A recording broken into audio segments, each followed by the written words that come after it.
l'idée est née en interne chez nous. C'est vrai que FCM, on essaye toujours de trouver de nouvelles méthodes pour recruter nos futurs talents et on s'est posé la question de travailler avec une école et de créer un partenariat avec une école dans le tourisme pour recruter et former les business travel consultants de demain. Et donc l'idée est venue avec des discussions entre notre DRH, notre directrice générale et le service recrutement et nous est venu le partenariat avec le FHT. Donc c'est comme ça qu'est née l'idée il y a quelques mois chez nous en interne.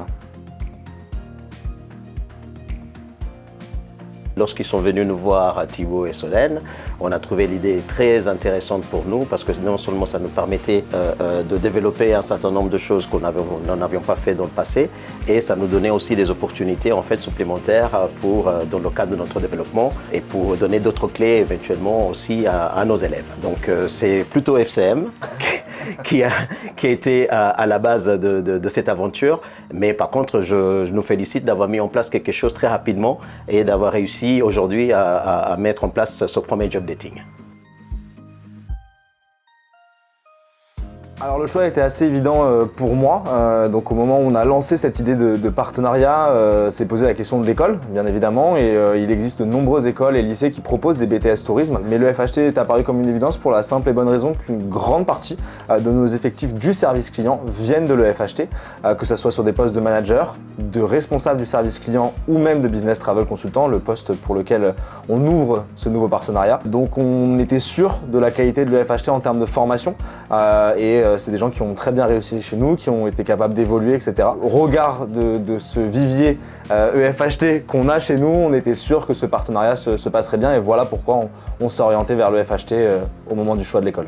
En tout cas, pour aller dans son sens, le FHT, on a une chance énormissime, on parle un seul langage, en fait, on parle que du tourisme. C'est notre seul sujet, que ce soit au niveau qualité, que ce soit au niveau des intervenants. Nous avons cette opportunité en fait de pouvoir effectivement non seulement tenir en compte les changements et les besoins du monde du tourisme de demain, mais aussi de pouvoir s'adapter très rapidement car notre sujet, c'est le tourisme. En fait, j'ai l'impression que le business travel est resté un peu confidentiel, probablement dû au fait qu'on n'est pas sorti du bois pour aller expliquer aux gens qu'il y avait des opportunités. C'est un sujet qui est maltraité dans les écoles. Lorsqu'on en a parlé au départ, pour moi, ça semblait une évidence, car les opportunités, surtout par rapport aux crises que nous avons vécues, etc., semblent très évidentes, en tout cas présents dans son milieu, qui malheureusement est très mal exploité. Effectivement, les titres que nous proposons aujourd'hui sont surtout des titres qui proposent en fait un spectre beaucoup plus général.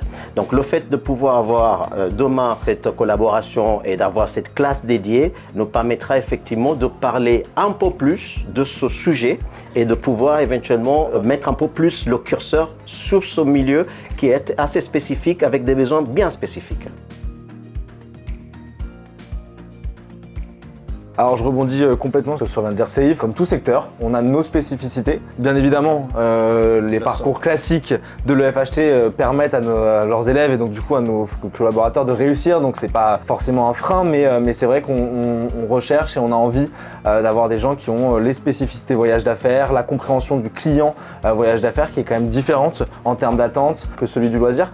Donc forcément, c'est hyper important de créer ce partenariat qui est le premier qui se fait en France. Donc on est hyper fiers de participer à ça, de nouveaux projets, de nouvelles idées et toujours aller chercher plus loin pour répondre à ces questions essentielles pour nous, notamment celle du recrutement. Donc c'est super que le FHT, en lien avec FCM, puisse permettre aujourd'hui à des élèves le plus tôt possible de commencer à comprendre ce secteur, d'en apprendre les bases et de faire du coup les futurs business travel consultants et plus de demain. Donc on est super fiers et c'est important. Ouais. Déjà qu'on rigole bien chez FCM. Non, plus sérieusement, c'est vrai que je pense que le tourisme en général et le voyage d'affaires pâtit un petit peu de ce qui s'est passé avec le Covid. Je pense que ça a été un secteur qui a été très impacté et qui renvoie aujourd'hui une image peut-être de précarité de l'emploi, etc. avec tout ce qui s'est passé avec le Covid, qui est une image fausse puisqu'aujourd'hui on a des chiffres et en tout cas on a une progression et une demande client qui est plus haute que ce que n'était notre demande avant le Covid. Donc la reprise est fulgurante, d'où les besoins en tout cas chez FCM et chez l'ensemble de nos concurrents et dans le secteur qui sont très grands. Le voyage d'affaires et en tout cas les TMC comme FCM sont des entreprises qui permettent de faire de multitudes de métiers, de construire de belles carrières longues avec plein d'opportunités. Moi j'en suis un exemple concret, je suis arrivé en stage chez FCM et aujourd'hui j'ai pu progresser et j'espère encore continuer. Donc il faut revenir nous voir, on a besoin de vous, on a énormément de postes ouverts, de possibilités. J'espère que les candidats qui verront cette vidéo viendront postuler à nos offres. En tout cas, nous, on sera ravis de les accueillir chez nous.